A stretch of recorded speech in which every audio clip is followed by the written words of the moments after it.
Texas, they were impressive to be able to get a road win. First road win since Joe Burrow, I believe so. In Alabama, yeah. In Alabama, yeah. First loss. 21 game win streak, I want to say. Yeah. In Tuscaloosa. I think it was longer. I think it was more than that because it wasn't the longest active, or was that Georgia? Georgia's right behind them. They're at 20. I just saw that today. Okay, so they did have the longest. I think it was the longest. They had the longest active home win streak. And Texas, Quinn Ewers going in there and, doing what he did last year, stayed healthy this game, was able to get a win on the road against Bama. Yeah, and honestly, I think we both agreed that Texas probably should have won last year as well. So I don't think it's as surprising as maybe everyone's making it out to be. I think the thing that is surprising is how well they played. And they really went in there and dominated. Oh my gosh, yeah. It was probably like halfway through the first quarter. Maybe it was a little bit into the second quarter.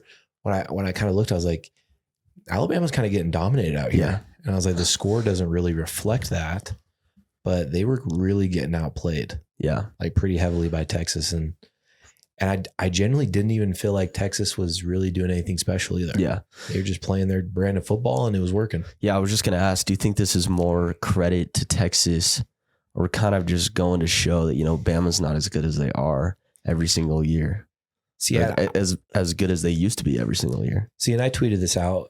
I don't necessarily think it's a problem of talent with Alabama because I think Jalen Milroe. I think it's there. I think you can see the talent with him. He just hasn't put it all the way together yet. So he's still got some growing to do. But mostly with Alabama, they don't have an identity. Yeah. When you think of Alabama in the past, you think of a dominant run game with Mark Ingram, Derrick Henry, all those great backs, Josh Jacobs that came through the program. Or a dominant quarterback, wide receiver play, with all the great, QBs and wide receivers that have come through. But it's like, they don't really run the ball too great. They don't really throw the ball too great. Yeah. Defense is good, not excellent. So it's just weird. It's an Alabama team that doesn't really control the line of scrimmage. They don't really have those elite, athletes at the skill positions, and they just look a little lost right now. Yeah, and I'm kind of looking ahead in their schedule. They got South Florida next week on the road.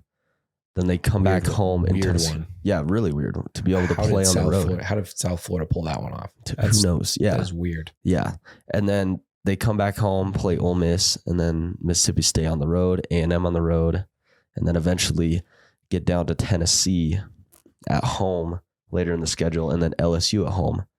So, is this team going to be able to start to figure it out before, we get into conference play, and they're going to, they pretty much have to play perfect the rest of the way out to be able to, be considered for a college football playoff spot. Yeah, they got to win out. You can't lose 2 games and be considered to be in the playoff because there's going to be 4 teams that have better resumes. Yeah. So, I don't know. It's weird. I even tweeted out too, is the dynasty over? And people have been saying it's been over. And I was like, has it? Yeah. It's like, okay, you didn't win 2 national championships. Yeah. But it's like the one that they played against Georgia, they lost in the Natty. And then last year, obviously didn't make the playoff.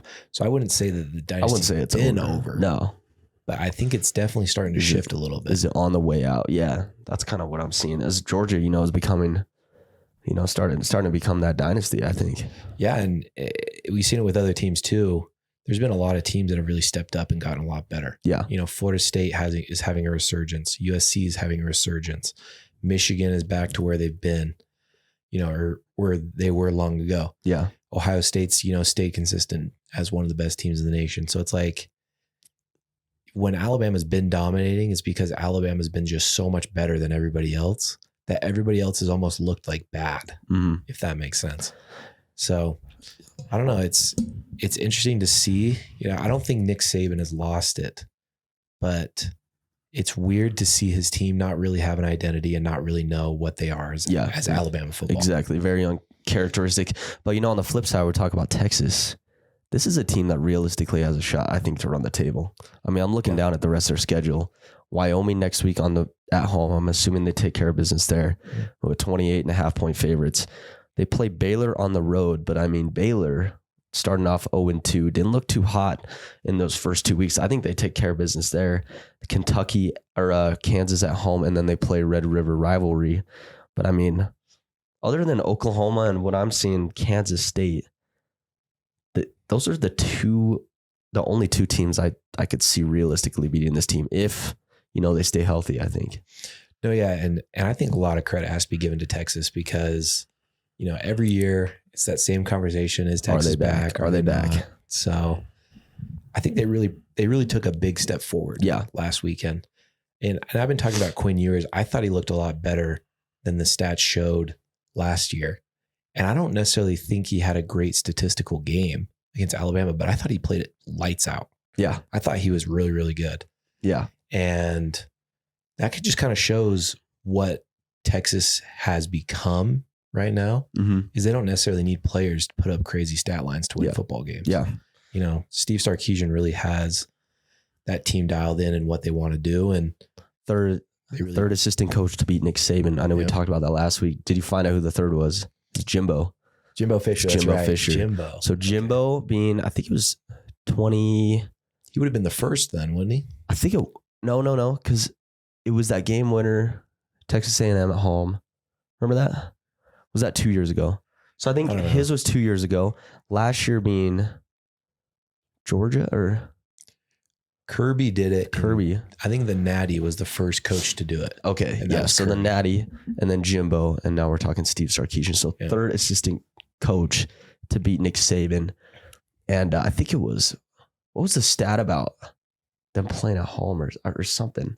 There was some ridiculous stat about Alabama.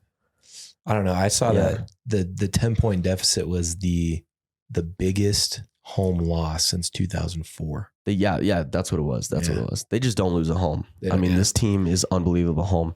So, big props to Texas to go in there and, prove that they're ready to, they're ready for conference play. They're ready to compete for a college football playoff. And, it was awesome to see. So you see them as front runners for Big 12? Yeah, I picked them to win the Big 12 start of the season. I think this kind of just solidifies that. Yeah. They have so many weapons. Xavier Worthy is such a player. A.D. Mitchell was such a big ad from Georgia. And the running backs have even stepped up too. Yeah. With Bijan and Roshan Johnson leaving. But I think the most impressive thing about Texas is their control of the line of scrimmage. Yeah. They controlled the offensive line. They controlled the defensive line.